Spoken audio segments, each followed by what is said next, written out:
Do you want to stop repeating the same patterns in your relationships?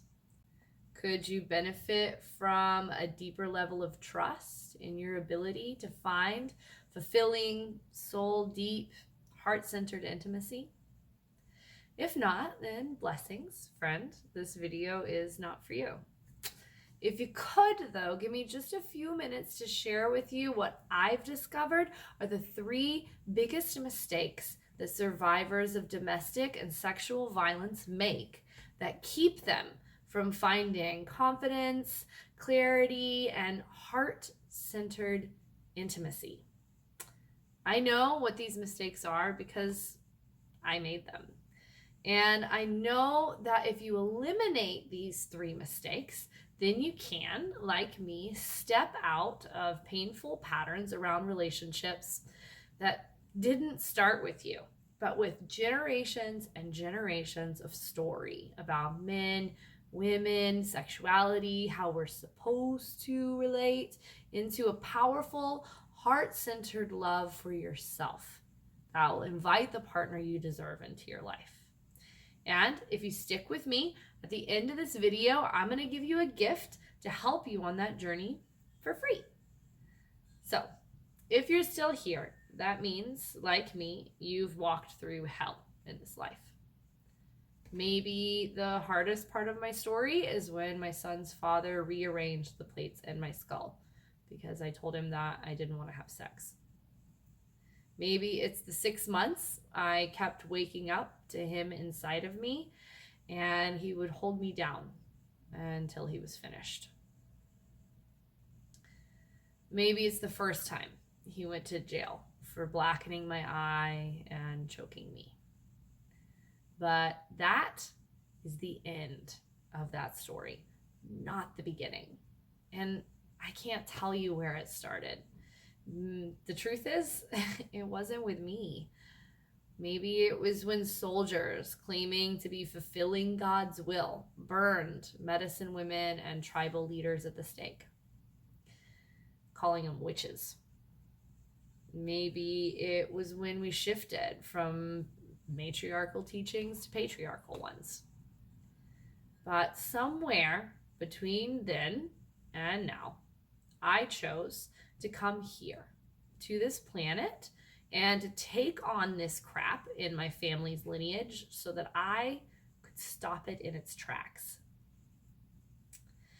And that crap looked like being raped at 15, told that if I didn't say yes, he'd take what he wanted and that it would be easier and hurt less if I just laid down and stopped fighting.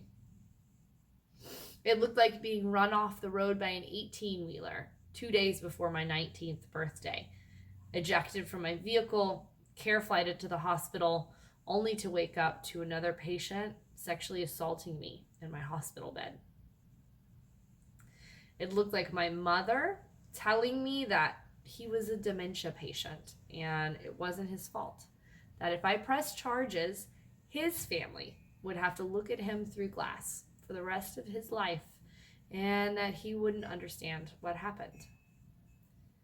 And then it looked like a myriad of drugs and sex, alcohol and prostitution, self-harm and depression. And then it looked like finally surrendering to the recognition that my life was out of control and I didn't know how to fix it. And when that surrender happened, I moved back to my hometown, back in with my parents like I swore I would never do. I found a coffee shop I didn't know existed with a flyer for a yoga studio that opened the same month as my car accident. There was one free class card left. I took it and stumbled into a class with the owner of the studio. She stopped me on my way out to give me a flyer for a yoga teacher training. Said, "Come, we'll put you on a payment plan, whatever you need to do. Just come." I ran out crying. And over the next 6 months, I grew and healed and transformed so much, I was nearly unrecognizable to myself at the end. I was 30 pounds lighter, an inch taller, off depression and anxiety medication for the first time in years. I thought I was on top of the world, but it wasn't quite enough. I didn't bottom out as bad. I didn't self-destruct as often, but I still struggled. I had a hard time in relationships, back and forth between cold and desperate, push, pull with people, and they did the same thing with me. My sexual partners were still violent in the bedroom, and I didn't know how to ask for anything else. I don't even know if I knew I wanted anything else. And that was my first mistake, thinking that getting my physical health under control was going to be enough. That if I felt good in my skin, if I didn't need pharmaceuticals to keep me from killing myself, then that was enough. And when I got pregnant with my son, everything changed. I actually got fully sober for the first time in my life.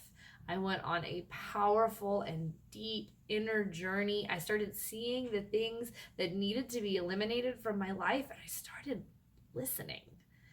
In their place came a priestess training. Pregnancy and birth introduced to me a love and wonder of my body and what it was capable of.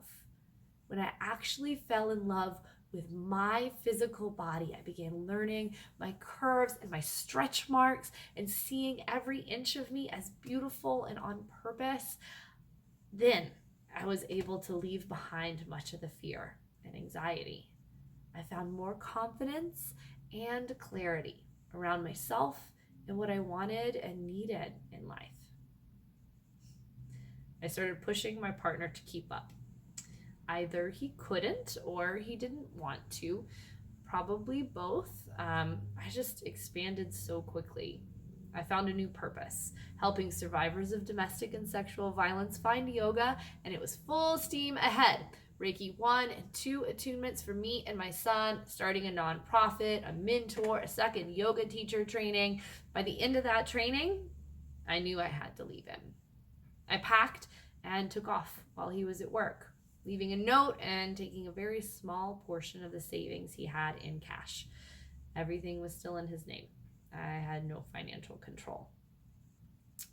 And then I met a man. And he was the first man I developed attraction to, and I didn't know how long, who was respectful, who didn't try to pull me into bed immediately, and who, once I did get into bed with him, was slow and gentle with me, who encouraged me to look him in the eyes.